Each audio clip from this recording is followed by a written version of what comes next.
with TNA. All right, so here we are having our morning coffee, and we decided to... Yours is black. Mine has coconut creamer. Yeah, I love it black. Mine is like a latte. I like it because I can actually taste the actual coffee without being too diluted. It's funny. This podcast is not about your coffee. Oh, yeah, that's right. It was just small talk. So, this morning, let's talk about something you saw on Facebook. What did you see today?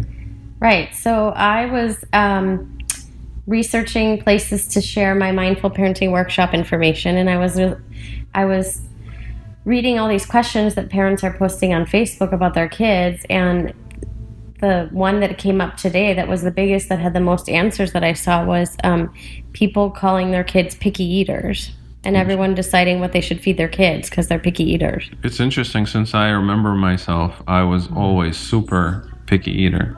Right. So let's just first dive into what is not feeling right about that for me is that I would actually never choose to call anybody a picky eater, because there's actually like a negative connotation. But wait, and judgmental connotation to call somebody picky. Like, what? You're picky. But when you say kids, do you mean like a 1-year-old or like a 10-year-old? Yeah, like really little to older. No, okay. Really little to older, like all different ages. So everybody. Everybody has to eat. And the difference between us and kids is that we all have different amount of taste buds too. So let's take like No, somebody today was asking, what do I feed my kid? They're extremely picky, and they're fighting with their SO. They called it significant other. The other parent was saying they should eat what we give them, and the mom wanted to give them something else because she wanted them to eat. Right. So you have to actually, A, figure out what is the intention. Do you want your child to eat? B, are you attached to what they eat? C, do you think that people have different preferences for foods? That's interesting. So let's talk about, just for a quick minute, how did we handle this? Because now our kids are much older. How did you handle it for the last, 14 years? That kind of makes you an expert, because you did it, and our kids are happy and healthy. So let's hear that. Okay, so first of all, we as a family, but as a couple, as parents, decided to, with my lead, mostly on my lead, decided to create a family and a lifestyle based on love and connection. Right. And mindfulness and respect. And I wanted to treat our kids just like we treated each other in our relationship, which would be respectful and honor each other for who they are.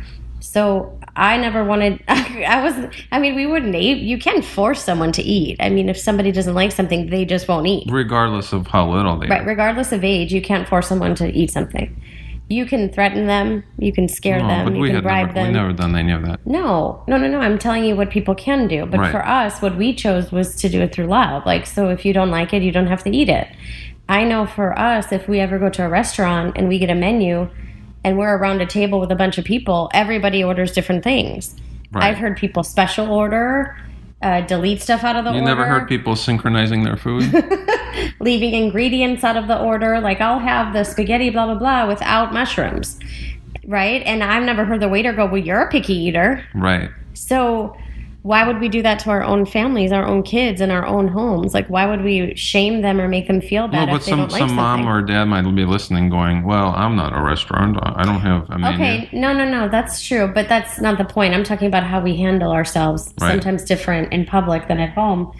And we should be the same at home and honoring each other. So how do you handle it? Well, again, how did we handle it? We handled it by letting our kids eat what they preferred, eat what they wanted to. And that actually was... So you never actually served them something they wouldn't even like because you asked them, right? A couple times when they were little, we did, and they threw it across the room. And did we hold their head and try to shove it down? No.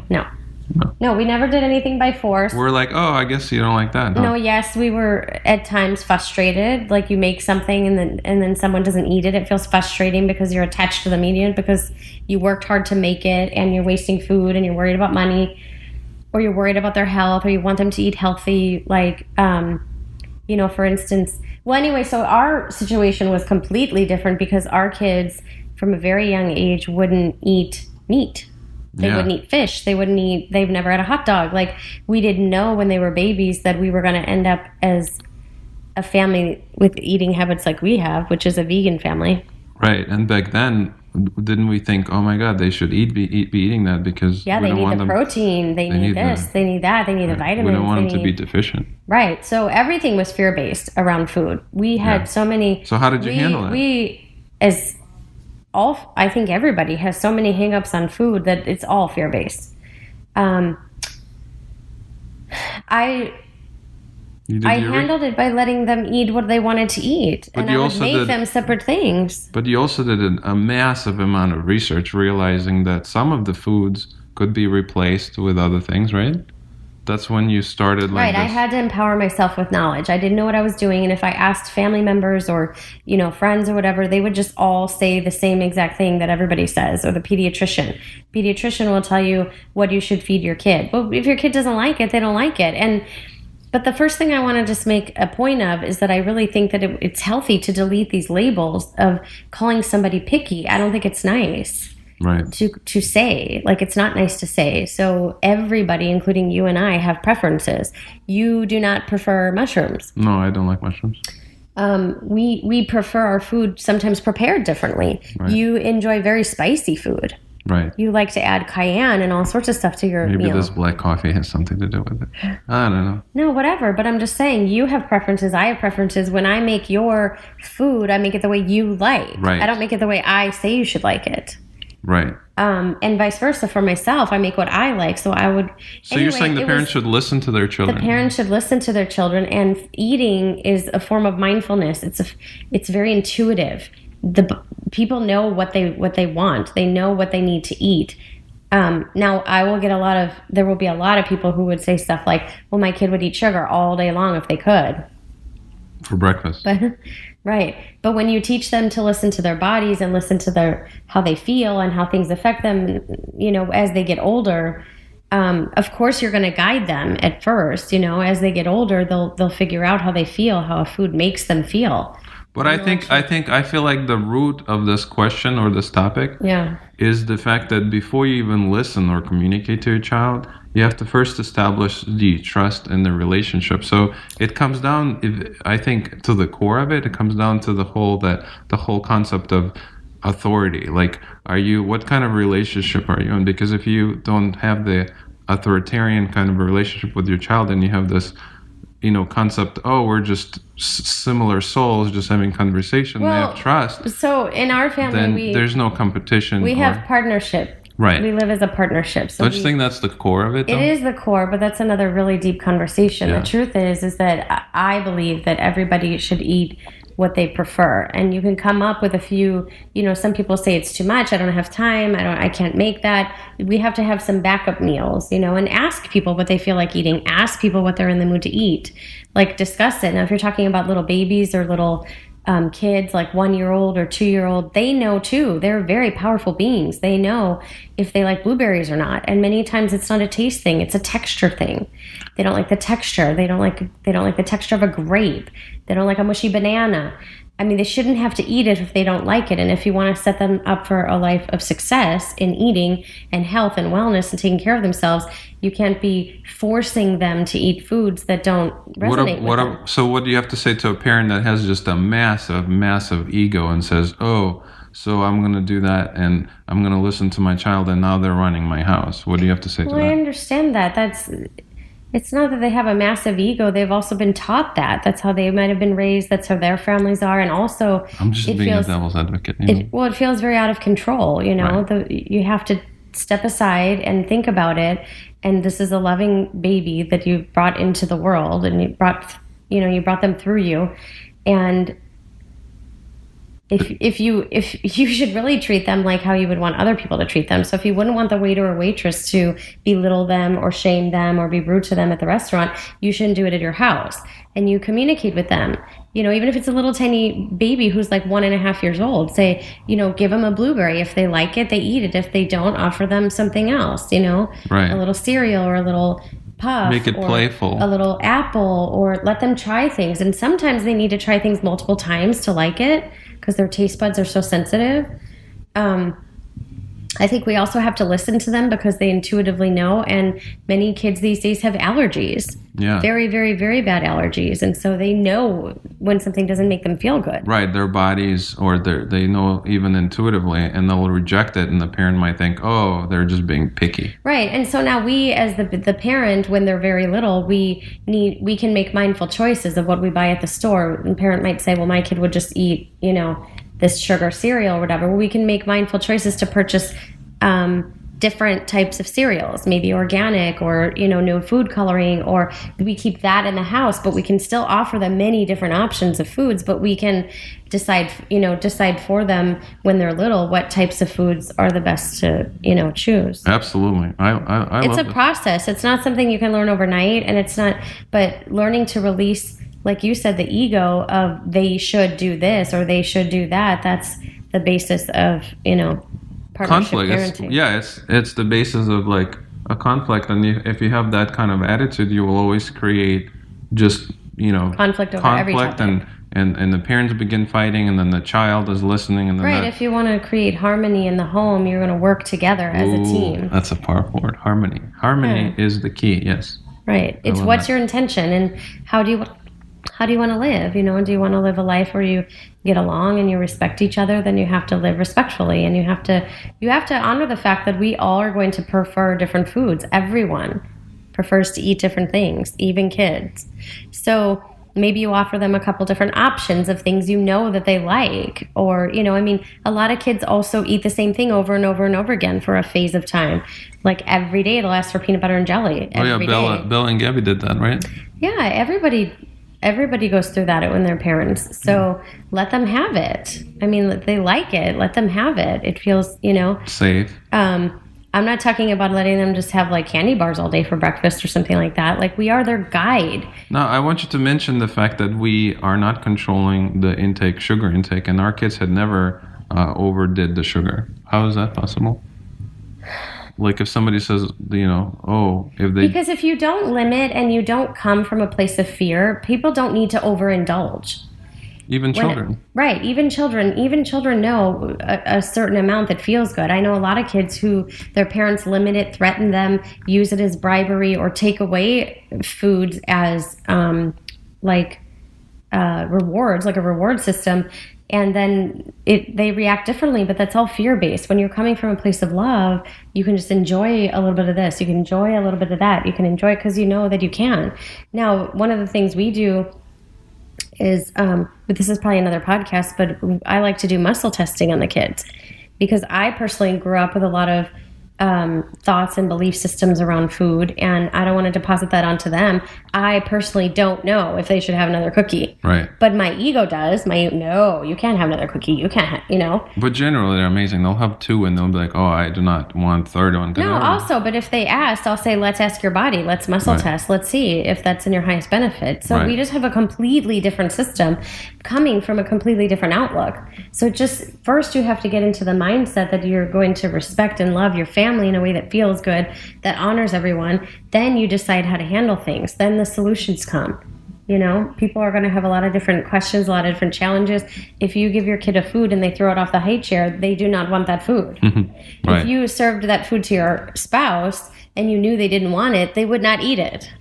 We've all seen movies where people feed the food to the dog underneath the table. It seems so simple and obvious, and it's amazing how many people are struggling with it. Well, people struggle with authority, and they also struggle with, I did this for you, and you should like it. Yeah, the old paradigm. Yeah. And it just doesn't work, and it creates a lot of conflict, a lot of stress, and really, that's the most unhealthy part, worse than what you eat.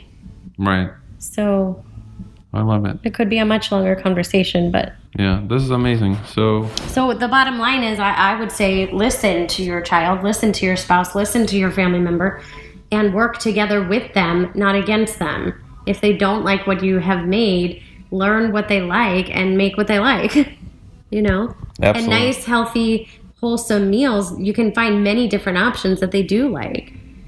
No, that's one that amazing. Requires a lot of patience and a lot of knowledge. Like, empower yourself, learn about different options and how to prepare foods, even if you have less time, or eating leftovers. Or I love it. That's a very Prana Boosty advice.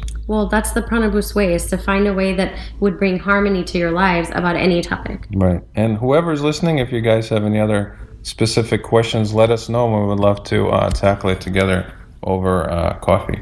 So thanks for listening. Bye. Okay, so this is how my mind works after we actually pressed stop recording. That's when I started to think of more things that I wanted to say. So these little short podcasts are a little challenging for me because I feel like there's a lot to say on the subject. It's a very important subject. Right. So let's hear what you have to say. Okay, well, what I was thinking is just that we're often just so strict in our thinking. We just think we have to be so rigid as parents and how we handle things. And right away after you pressed stop recording, I remembered, when our kids were little, like you said, how did we handle this and how did we handle eating? And we kind of dealt with it on a daily basis. Different ways. Like sometimes, they always say your kid should sit while you eat and, sit properly and put your elbows off the table. That was the old way, right? Mm-hmm. But there were many times that our kids would get up and run around while they were eating. Like they would take a bite and run and come back. Like, we should. We viewed it as fun. And well, it was fun. I was like, we should work out while we eat. That's brilliant. Right. Like they're just so cute and they're so innovative, and like why do we impose these like rules? And Vishen from Mind Valley actually breaks all those rules. He calls them rules, BS rules, basically. Yeah. They're just, it's so fake. It's just ridiculous. So what I wanted everyone to know is about a lifestyle of easing back and becoming mindful of how we act and what we eat and everything. There's so many benefits to it. Like now our kids are older, and I mean, you take them to the grocery store, I don't even need to go because they know exactly what we need. Like little chefs. Yeah, they're little chefs. They cook, they bake, they like food, they enjoy food. They're even running that Prana Boost Cafe Instagram page. Yeah, they have their own Instagram page on sharing meals that they eat. But it's not something negative in our family because we have honored everybody and their preferences. So the cool thing is the long-term benefit to maybe young parents. This would be tremendous information. Is that if they stick with the whole, respectful Prana Boost approach, like whatever you're doing, we did. The long-term benefits are insane because they literally love the food. They see it as like almost like a fun, magical experience. Right. Like somebody asked Bella, what's her favorite restaurant, and she said Mommy's restaurant. Yeah. It's something that we share. It's something that's beautiful. And I think it causes a lot of fights, a lot of anxiety, a lot of, we have a 400% increase in food allergies. People have to be mindful about what we eat. But a lot of modern science also says that when you eat, you infuse the food with the energy and the emotion, which means... Right. So if you're fighting over food and you're fighting over, what people eat, or you're making them feel bad about what they want to eat, or you're just, affecting their emotional well-being, which is more detrimental than the food that's going in at times. So, okay. So I just wanted to add that. So it's just really important. Yeah. We have a puppy. I wouldn't make her eat something she doesn't want. No. And if the neighbor came over, I wouldn't try to force food down them. Well, it depends which neighbor. I'm just saying that, these are conversations we need to have. And since everybody, like you said, has to feed their kids and feed their families, and it's a big topic. But being more open and being more kind and being more gentle about it and having more fun will create a more peaceful home environment. And the long run. Yes, because our kids... 14 years in, people. Our kids cook for us and make us food. And I still do the dishes. Well, yeah, we actually that's a big thing, because we've actually given them a lot of freedom in the kitchen, and rather than make it a chore and teach them chores, we usually clean up. Like that's the deal. If they cook and stuff, then we clean up, or we do the dishes. Set the table. Yeah, that's another thing. They set the table by themselves. Right. Like we don't even ask them to do that. We're part of like a family, like an ecosystem where we like all help, and we're all hungry, and whoever is, not busy gets the waters and the drinks and fills up the napkins. Like we just kind of work together. We just don't... It's almost like feeling your way through parenting. Oh, what a great concept. All right. Anyway, so I just wanted to add those couple notes. And like Alan said earlier, if anybody has any questions specifically, we're willing to speak more on this topic. It's really, really challenging to talk about topics like this in this short amount of time. But we just wanted to give a little introductory approach to help families out. Okay. Right. That's it. All right. This is our second. Now my mind will stop thinking about this topic Unless it for a doesn't. little while. All right. Okay. Happy Prana Boosting, everyone. Bye.